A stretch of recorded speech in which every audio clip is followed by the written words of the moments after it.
BA BSc third year Bharat का भूगोल unit first है। इसमें हम बात करते हैं खनिज संसाधनों का। जो खनिज संसाधन में अभी बताया लोहा ऐसा के बारे में, तो लोहा ऐसा है खनिज संसाधन टॉपिक में से दूसरा प्रश्न बन के आता है, भारत में लोहा ऐसा के एवं इस्पात उद्योग की स्थापना एवं विकास के सहायक कारकों की समीक्षा कीजिए। यहाँ पे सहायक कारकों की समीक्षा की गई है, यानी तो इसमें देखते हैं कि सहायक कारक कौन कौन से हैं। लोहा और इस्पात एक आधारभूत उद्योग है। लोहा इस्पात उद्योग कैसा उद्योग है?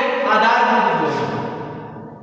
लोहा एवं इस्पात उद्योग, लोहा एवं इस्पात उद्योग, इस्पात एक आधारभूत उद्योग है।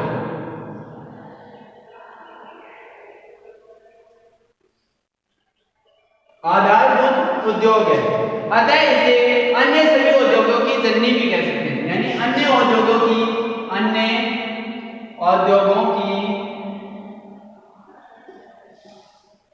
जननी भी कहते हैं।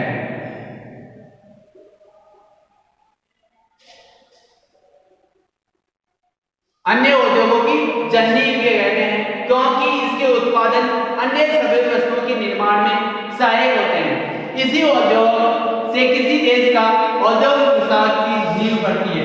यानी किसी भी देश के औद्योगिक विकास की नींव पड़ती है, यानी नींव डाली जाती है।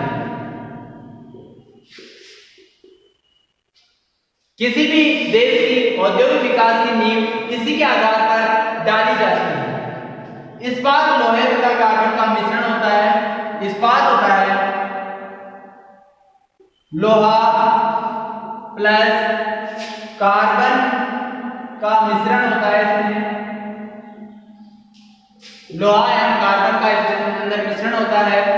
विभिन्न कोटि की शक्ति और किस्म वाला इस्पात तैयार करने के लिए इसके अंदर मैग्नीज, सिलिकॉन तथा क्रोमियम, वेनेडियम,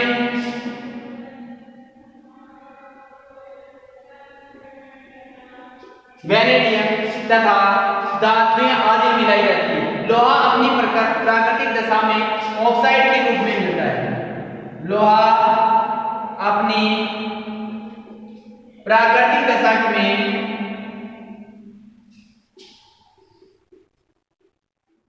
ऑक्साइड के रूप में पाया जाता है। ऑक्साइड के रूप में पाया जाता है। ऑक्साइड के रूप में पाया जाता है तथा इसमें मिट्टी, गंधक, फास्फोरस तथा लोहे के पदार्थों का मिश्रण मिला होता है। इसलिए लोहे के प्राकृतिक मिश्रणों को अलग करने के लिए इसमें कार्बन आदि मिलाया जाता है तथा इसे पृथक किया जाता है। अब देखो लोहा जो अयस्क है, इसके जो संयंत्र है वो किस प्रकार के? 4 प्रकार से लोहा संयंत्र द्वारा तैयार किया जाता है। वो देखो कौन कौन से। पहला लोहा इस्पात है, उसकी बात की जाए 4 विभाग होते हैं इसके अंदर। तो पहला है वो है कोक भट्टी।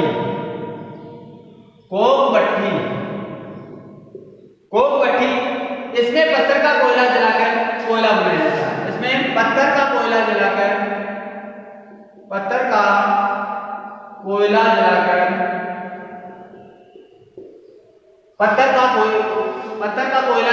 इसमें कोक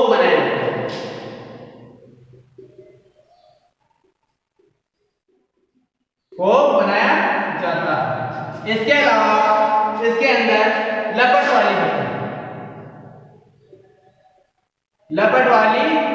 भट्टी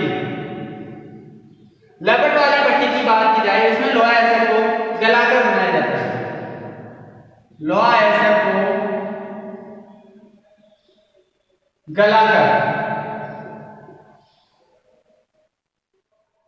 बनाया जाता है। ठीक है। तीसरी बात की जाए, तीसरा है इस्पात गलाने के संयंत्र। इस्पात गलाने के संयंत्र, इस्पात गलाने के संयंत्र, इसमें कार्बन तथा अन्य धातु मिलाकर विविध ग्रेड किस्म वाला बनाया जाता है। अगला है होता है निर्मित माल तैयार करना। निर्मित माल तैयार करना।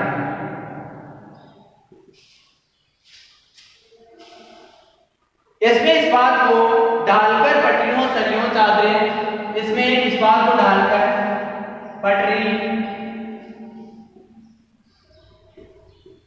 चादर, सरिये, पटरी आदि इससे बनाए जाते हैं। उद्योगों का विकास। अब देखो औद्योगिक विकास, ये तो 4 प्रकार से बनाया जाता है, उद्योगों का विकास है। भारत में लोहा पिघलाने, ढालने, इस्पात करने का कार्य अत्यंत प्राचीन काल से होता आ रहा है। दिल्ली का लोहा स्तंभ जो लगभग 1500 वर्ष पुराना है, 1500 वर्ष पुराना, वो है लोहा स्तंभ। ये दिल्ली के अंदर है। तो ये इस बात का देता है, ये इस बात का प्रमाण देता है कि लोहे का कार्य 1500 वर्ष पूर्व भी, उससे भी पहले से होता आ रहा है। 18वीं से 19वीं शताब्दी में दक्षिणी भारत में, 1779 में और 1830 में जो अर्कोट जिले में 2 अंग्रेजों ने लोहा कारखाना लगाने का बहुत हद तक प्रयास किया, फिर भी उन्होंने क्या हुआ, लोहा कारखाना नहीं लगा पाए वो, ऐसे करते। सन 1874 में पश्चिम बंगाल के झरिया कोयला क्षेत्र में उल्टी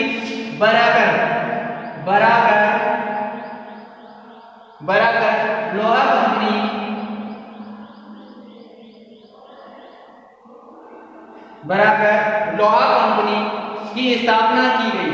सन 1889 में यह कारखाना बंगाल लोहा इस्पात कंपनी के अधिकार में चला गया। इसके बाद में 1960 की बात की जाए, इसके बाद में 1960 की बात की जाए, 1960 के अंदर झारखंड के सरकाची नामक स्थान पर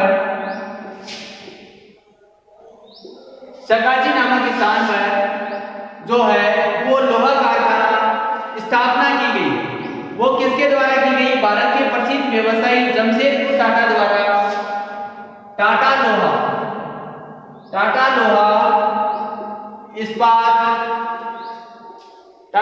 इस्पात कंपनी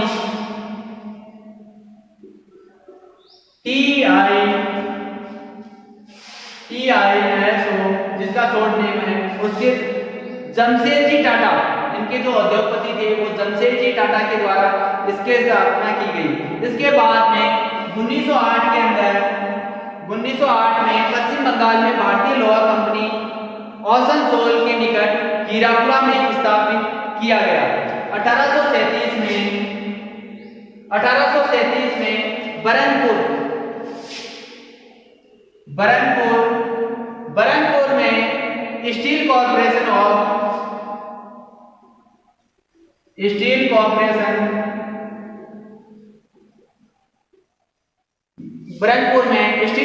ऑफ बंगाल की स्थापना की गई है। इस प्रकार भारतीय लोहा इस्पात कंपनी के अंतर्गत 3 मुख्य इकाइयां कोल्टी, हीरापुर तथा बरनपुर, 3 कंपनियां 1972 में इसका प्रबंधन केंद्र सरकार के हाथ में हो रहा है तथा सन 1923 में दक्षिणी भारत में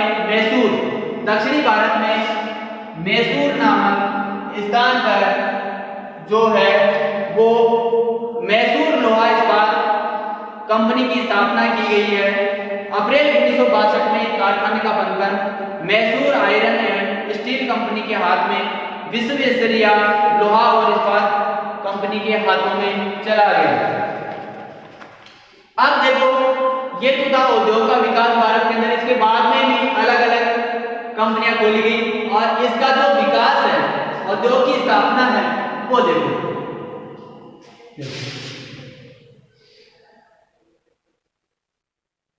उद्योग की स्थापना, उद्योग की स्थापना, यह उद्योग कच्चे माल के क्षेत्रों में केंद्रित है, यानी यह उद्योग कच्चे माल केंद्रों में, कच्चे माल के केंद्रों में केंद्रित है। सर्वल बाजार की समीपता में एक विकास को प्रभावित नहीं किया है। बाजार की समीपता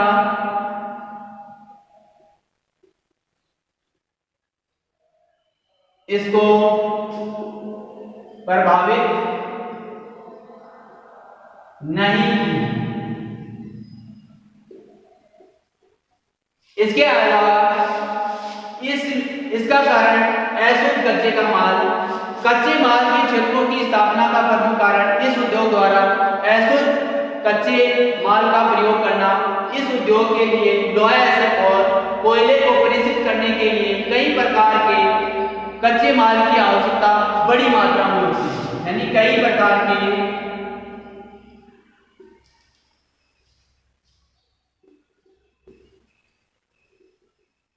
कच्चे माल की आवश्यकता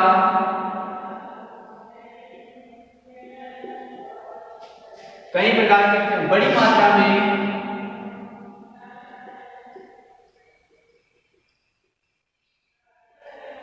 होती है। इसके अलावा हम बात करते हैं, अतः इन्हें अधिक दूर ले जाने पर वाहन का खर्च, अतः इन्हें अधिक दूर ले जाने पर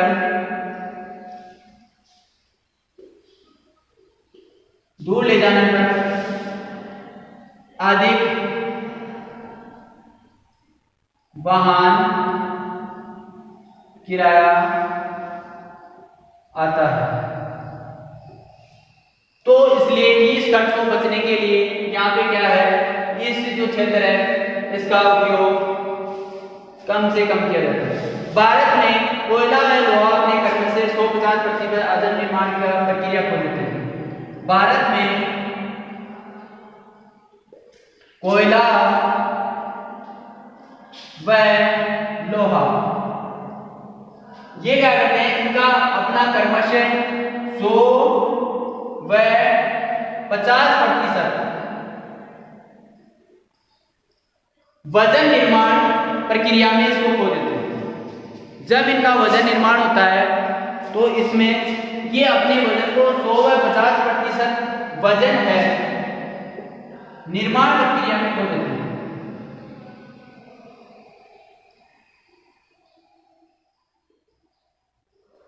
खो देते हैं। तथा अब देखो इसको मिटा दूंगा।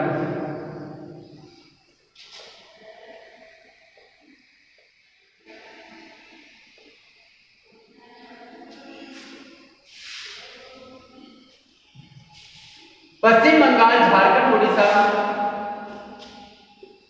पश्चिम बंगाल, झारखंड, उड़ीसा,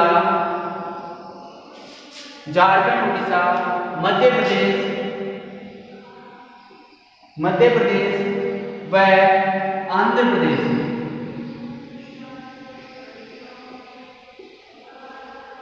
प्रदेश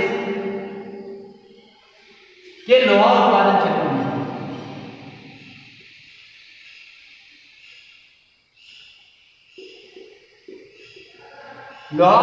क्षेत्रों में प्रमुख कोक क्षेत्रों के निकट केंद्रित है।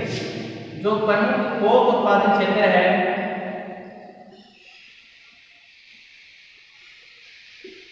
क्षेत्रों के निकट केंद्रित है। तो ये उद्योग की जो मेन स्थापना के हैं, तो इसमें कई प्रकार के कारण हैं और देखते हैं। इसकी स्थापना के कारण है वो निम्न।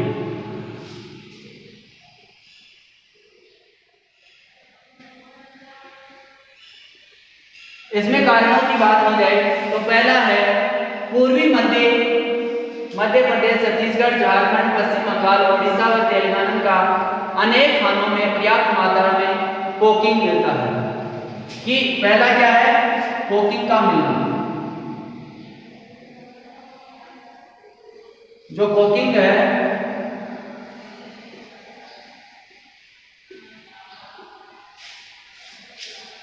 ये जो कोई इस लोहा में कोकिंग जो मिलावट करके इसको शुद्ध किया जाता है, तो ये कोकिंग का मिलना इस लोहा इस्पात उद्योग के लिए विकास का कार्य करता है, क्योंकि इसमें मुख्य रूप से कोकिंग मध्य प्रदेश एवं छत्तीसगढ़, झारखंड, पश्चिम बंगाल, ओडिशा, तेलंगाना अन्य कारणों से पर्याप्त मात्रा में मिल जाता है।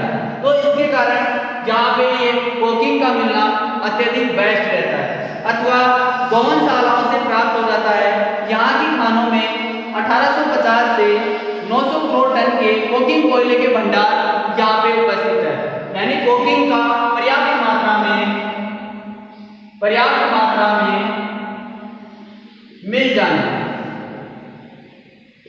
सबसे पर्याप्त कारण है कि कोकिंग का पर्याप्त मात्रा में मिल जाना इस उद्योग के लिए एक रामबाण सिद्ध हुआ है, यानी उपयोगी सिद्ध हुआ है बहुत अच्छे से। क्योंकि 850 से 900 करोड़ टन कोकिंग कोयले का भंडार 1200 मीटर की गहराई तक पाए जाते हैं।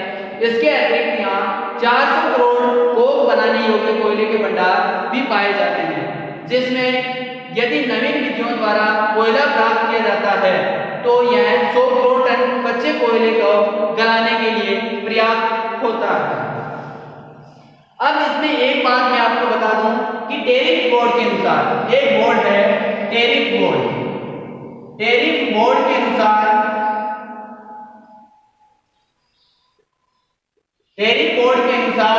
भारत के अंदर एक टन परिष्कृत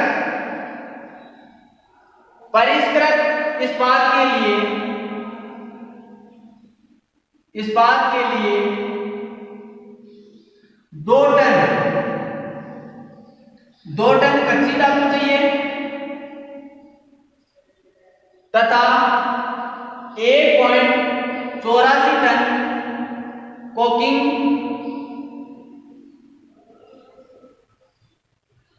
कोयले की आवश्यकता होती है तथा 1.17 टन अन्य कच्चे माल की आवश्यकता होती है।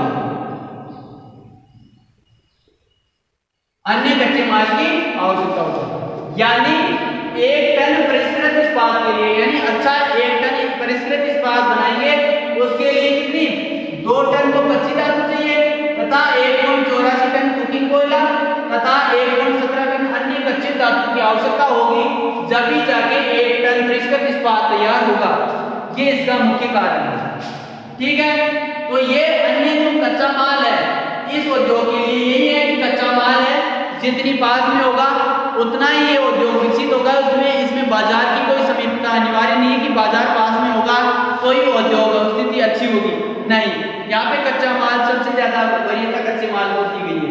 सेकंड देखो झारखंड मध्य प्रदेश, दूसरा देखो झारखंड मध्य प्रदेश छत्तीसगढ़ कर्नाटक ओडिशा उत्तम श्रेणी का मिलने वाला हेमेटाइट सबसे अधिक महत्वपूर्ण है कि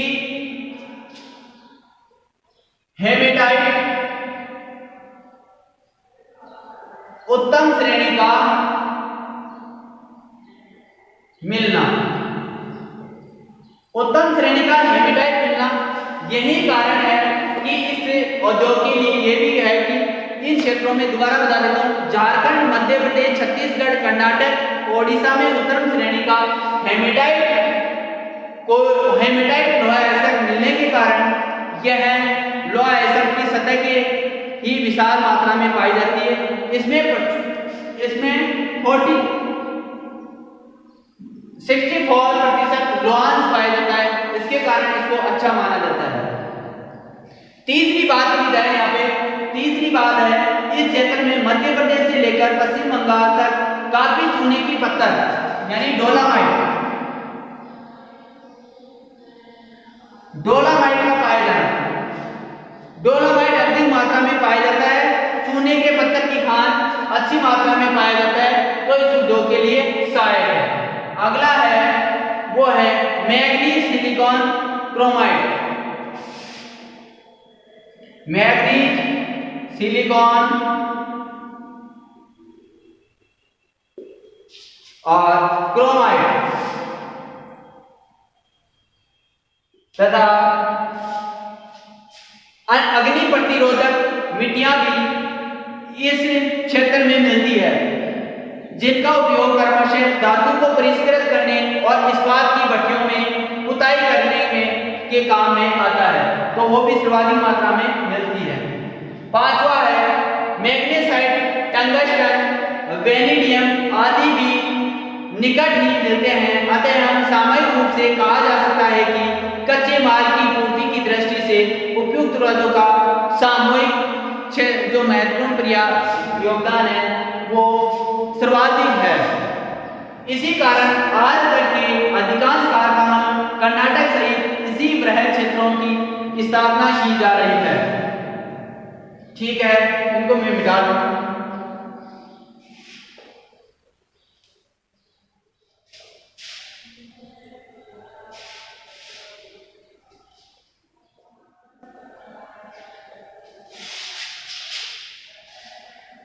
सार्वजनिक एवं इसके बाद में हम बात करते हैं अगली सार्वजनिक एवं निजी क्षेत्र में एकीकृत रूप से उत्पादन बढ़ाने के लिए जनवरी 1973 में एक नई company the Steel Authority of India SAIL SAIL 1973 में SAIL the Steel Authority of India company की स्थापना की गई तथा 1979 में इसको राज्य सरकार द्वारा स्टील की कंपनी IISCO भारतीय सरकार की लोहा और इस्पात कंपनी भारतीय लोहा एवं इस्पात कंपनी को स्टार्ट कर दिया गया है। स्वामित्व सेल से स्थानांतरित है। तत्पश्चात सेल ने महाराष्ट्र इलेक्ट्रो लिमिटेड ली तथा विश्वेश्वरैया लोहा इस्पात कंपनी ली का भी अधिग्रहण कर लिया। वर्तमान में सेल इस्पात जो कंपनी है वो सर्वाधिक उत्पादक वो है भारत में सेल सबसे बड़ा उत्पादक करती है। भारत की जो सेल कंपनी है वो वर्तमान में सेल 5 एकीकृत इस्पात संयंत्रों, अब देखो वर्तमान में जो सेल है उसके जो 4-5 कारखाने हैं वो कौन कौन से हैं। सेल जो भारतीय इस्पात स्टेट कंपनी है उसके 5 जो प्रकार कारखाने हैं वो है, पहला है भिलाई, ये भिलाई है छत्तीसगढ़ में, तथा दूसरी बात की जाए वो है बोकोरो के अंदर है, यह है झारखंड के अंदर। तीसरा है वो है दुर्गापुर वो है पश्चिम बंगाल। चौथा है वो है राउरकेला की बात की जाए वो है ओडिशा में। पांचवा है वो है बरनपुर में है और वो है पश्चिम बंगाल में। ठीक है, तो ये है सेल की जो 5 एकीकृत इस्पात संयंत्र है वो है भिलाई छत्तीसगढ़ में, बोकोरो झारखंड में, दुर्गापुर पश्चिम बंगाल में, राउरकेला उड़ीसा में, बरनपुर पश्चिम बंगाल में। इन का संचालन एवं प्रबंधन कर रहा है। इसके अतिरिक्त सेल दुर्गापुर, सलेम, चंद्रपुर और भद्रावती स्थित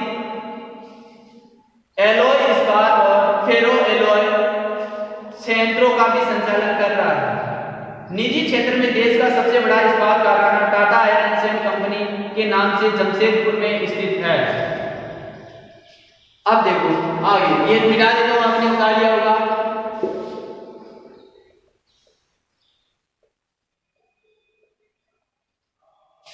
देश का छठा सार्वजनिक क्षेत्र का एकीकृत इस्पात संयंत्र विशाखापट्टनम में स्थापित किया गया। यानी देश का जो छठा है, 6 नंबर का सार्वजनिक क्षेत्र में, सार्वजनिक क्षेत्र में वो है वो विशाखापट्टनम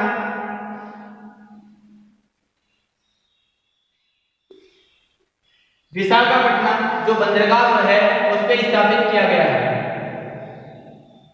बंदरगाह पर स्थापित किया गया है। यह देश का पहला तटीय इस्पात संयंत्र है। यह देश का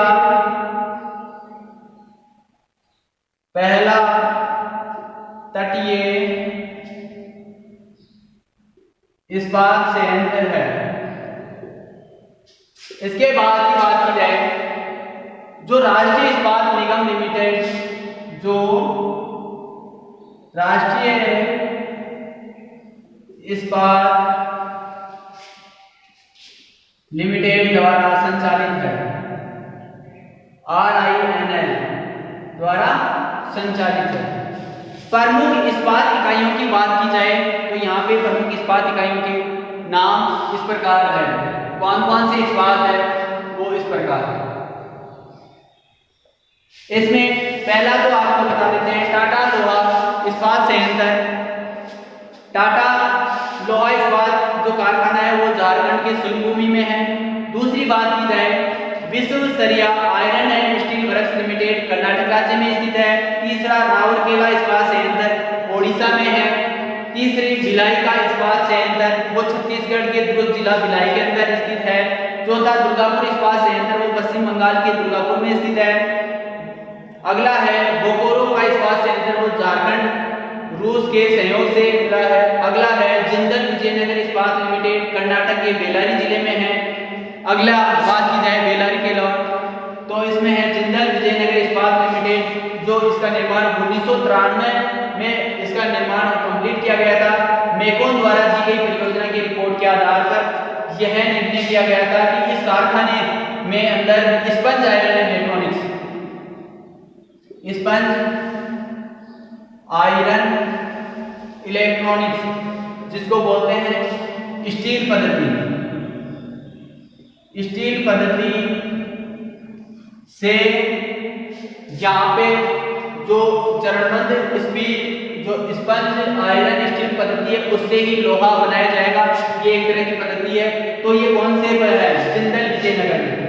ये है जिंदल विजयनगर के अंदर, और ये जिंदल विजयनगर में ये है 1993 में बनी थी। 1993 में बनी थी। विशाखापट्टनम इस्पात प्रोजेक्ट उसके अगला है, जो आंध्र प्रदेश के विशाखापट्टनम बंदरगाह पर स्थित है, तथा सलेम इस्पात संयंत्र तमिलनाडु के सलेम जिले में विशेष प्रकार का इस्पात बनाने हेतु कारखाना स्थित है। अब देखो इस्पात उद्योग की मुख्य समस्याएं कौन कौन सी है।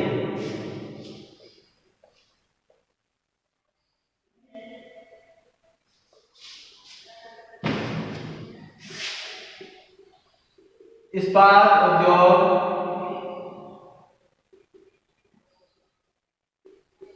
समस्या के कारण ये कौन कौन सी समस्या है? तो पहली, वर्तमान में इस्पात उद्योग का निरंतर तेजी से विकास न होना, इसके पीछे कुछ न कुछ कारण अवश्य हैं। तो इसके जो कुछ कारण है वो इस प्रकार से निम्नलिखित है। तो पहला है अच्छे कोकिंग कोयले का अभाव। अच्छे कोकिंग कोयले का अभाव।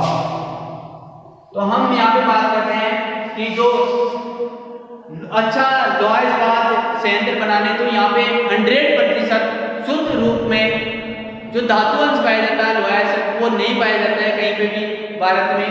तो उसमें केवल 60 से 70% धातु अंश पाया जाता है वो ओडिशा, झारखंड वगैरह इन क्षेत्रों में। तो वहां से ये अच्छे कोकिंग कोयले का अभाव है, तो इसका मुख्य कारण यही है कि अच्छे कोकिंग कोयले का और भी अगर यहाँ पे पर्याप्त मात्रा में पाया जाए तो और अधिक लोहा को और अधिक बढ़ाया जा सकता है, उत्पादन को और बढ़ाया जा सकता है। अब देखो दूसरी बात की जाए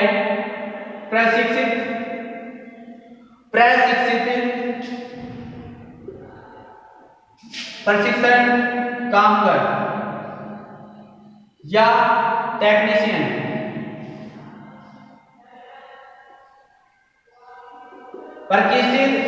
प्रशिक्षित कामगार या टेक्नीशियन का न मिलना, यानी उनको पूरी इनका अभाव होना, इस लोहा इस्पात उद्योग का ये है मशीनों के द्वारा जल्दी से जल्दी बना लिया जाए।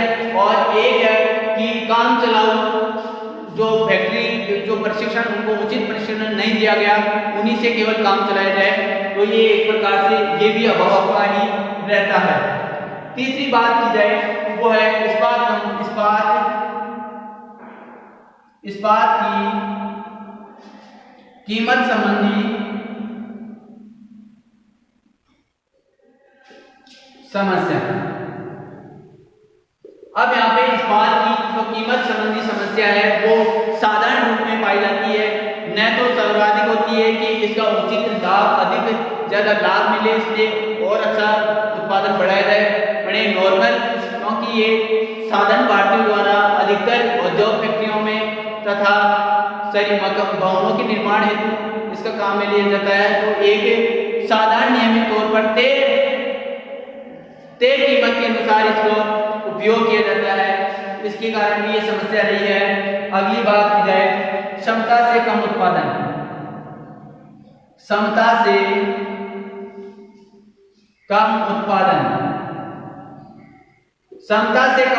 की बात की जाए तो क्षमता से कम उत्पादन की यह है कि स्टील भारत में प्रति वर्ष 49 kg प्रति व्यक्ति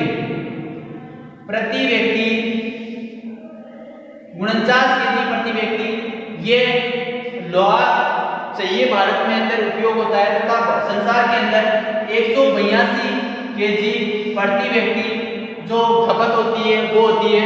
तो यहाँ पे भारत में जो 49 kg प्रति व्यक्ति खपत है यह बहुत ही कम है, तो उत्पादन क्षमता से उत्पादन कम हो रहा है, यानी इतनी क्षमता में एक व्यक्ति 49 kg प्रति व्यक्ति खर्च कर सकता है लोहा, तो वो चाहिए उसको, तो फिर भी तो ये उत्पादन क्षमता कम है, यहाँ पे इसको बढ़ा के किया जा सकता है। अगली बात की जाए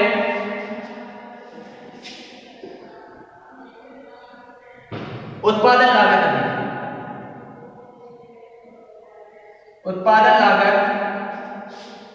अधिक। उत्पादन लागत अधिक की बात की जाती है।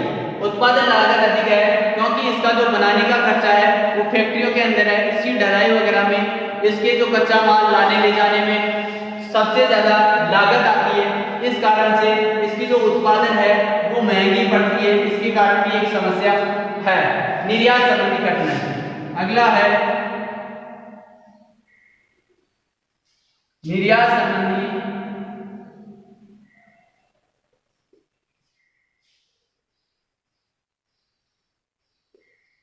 जब इसको फैक्ट्रियों में बना दिया जाता है, यानी कंपनियों में बना दिया जाता है, उसका बाद निर्यात किया जाता है, तो निर्यात में क्या होता है कि इसमें अधिक जो वाहन खर्चा है वो उद्योग मालिक न सहन करके और सामने वाली जो ले जाने वाला उपभोक्ता रहता है उस पर डाला जाता है।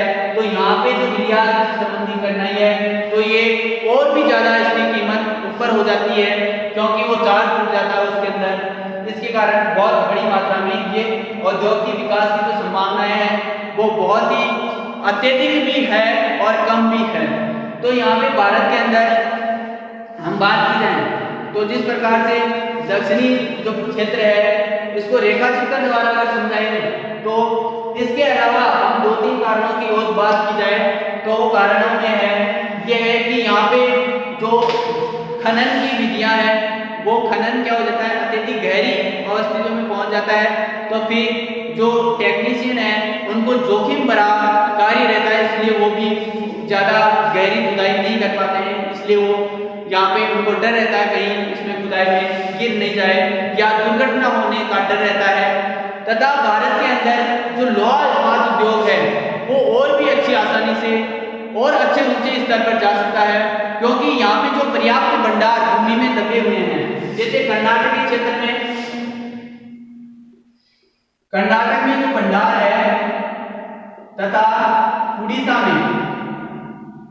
उड़ीसा में जो भंडार है तथा गोवा में है, उड़ीसा, गोवा, झारखंड आदि में जो पर्याप्त भंडार है, इन भंडारों को एक तय निश्चित अनुसार इनको एक वापस से धीरे धीरे निकाला जाए। तो यहाँ पे क्या होता है, इसकी जो मात्रा है वो भी निश्चित रहेगी और एक गति के साथ उत्पादन स्तर भी बढ़ता जाएगा और जो आने वाली पीढ़ी है उसको भी संसाधनों की मात्रा अत्यधिक और अच्छी प्रकार से मिलती रहेगी।